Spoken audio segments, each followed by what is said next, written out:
What is going on, guys? Sorry if you hear some noise in the background. It's actually raining right now. But in this video, we are going to talk about Optic Gaming and blacklisting. Now, if you haven't already heard, some of the top 8 teams, I believe it was, in the COD Pro Circuit were in a Skype call the other night, and someone in the chat brought up a conversation of blacklisting Optic. Now, what blacklisting means is where they weren't going to scrim Optic, they were going to just knock off Optic, not play him, not talk to him, stuff like that. So everybody agreed to that. Now, Imbos from Optic was in that Skype call, but before they started talking about this, someone actually kicked him out of the Skype call or something like that. And so none of the Optic boys were in the Skype call. Apparently, from what I read on Twitter, because I did follow the interaction for the most part on Twitter until it got too late. They had a plan to blacklist Optic, not scrim them, and to not watch their videos or whatever. But they wanted to watch each other's videos from the top 8 teams, watch each other's videos, share each other's videos, like the videos, do shoutouts on Twitter and YouTube and stuff like that. Then someone in the Skype call chat sent screenshots of the Skype call to someone on the Optic team. Not quite sure who they got it or if they sent it to all of them.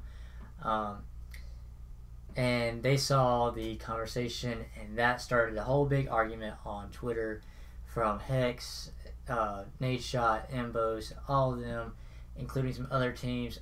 Not going to get into it because I don't want to get hate on the channel. Anyway, so some of the reasons, like I said, for the blacklisting came down to the green wall. Now, the fan base, as in the green wall, the fan base, they said that there's no point in scrimming Optic.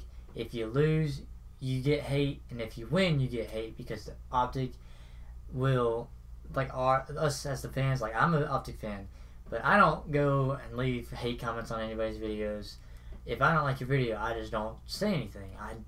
I don't comment on it. I don't dislike it. I just leave it alone. I wouldn't want hate on my channel. I'm not going to hate on somebody else's.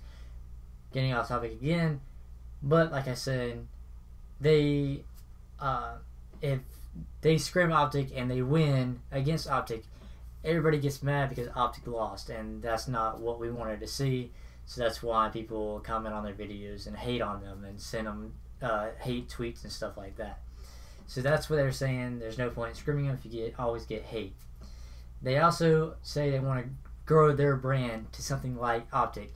Now, as you guys know, Optic's huge. Optic Gaming as a whole is a huge brand, and everybody wants to get those followers, those subscribers, and they want to grow their brand. So they wanted to blacklist Optic and get their fans to come over to their videos and follow them and get more views on Twitch and on their YouTube channel.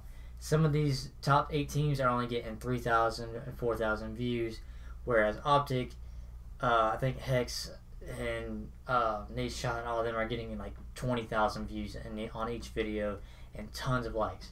So basically their point is to help each other out, get away from Optic, have Optic left hanging to have no one to scrim. They want to help each other out, make their videos more popular, get more views on their streams, and at the end of the day, at the end of all this, some of the people on some of the teams apologized to Optic on Twitter, and they told them that they would scrim them, and then some of them stood by what they said in the chat and with the blacklisting and will not scrim them.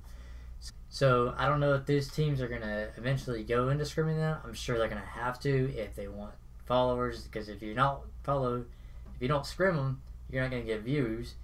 And everybody's going to keep hating on you for not scrimming Optic when Optic needs someone to scrim. So they really weren't thinking when they were doing all this. Obviously, you can tell. Basically, they're probably jealous that Optic has so many followers, so many views, so many subscribers, and how big it is, and their brand is not anybody can get their channel and their views up popular. You just got to work hard at it. I'm continually working hard at it. My channel is growing. That's all you got to do. You're eventually going to get to it if you work hard at it. And with these being pro teams that are in the spotlight all the time, they're going to get a lot of views. So is this jealousy from the pro teams? What do you guys think? Let me know in the comments down below. I'm not going to go into a big argument about this, guys, because I know a lot of people are Optic fans. I know a lot of people aren't Optic fans. So it's just crazy how these pro teams were acting the other night in the Skype call. And I don't know what else to say about the topic. But yeah, hopefully you guys enjoyed this video. Hopefully you got some information. If you haven't already heard about this, I'm sure you have from a lot of other people that have posted videos. And I'm sure you've already read all the tweets if you follow this kind of information on Twitter. So yeah, guys, I'll see you guys in the next video. Peace.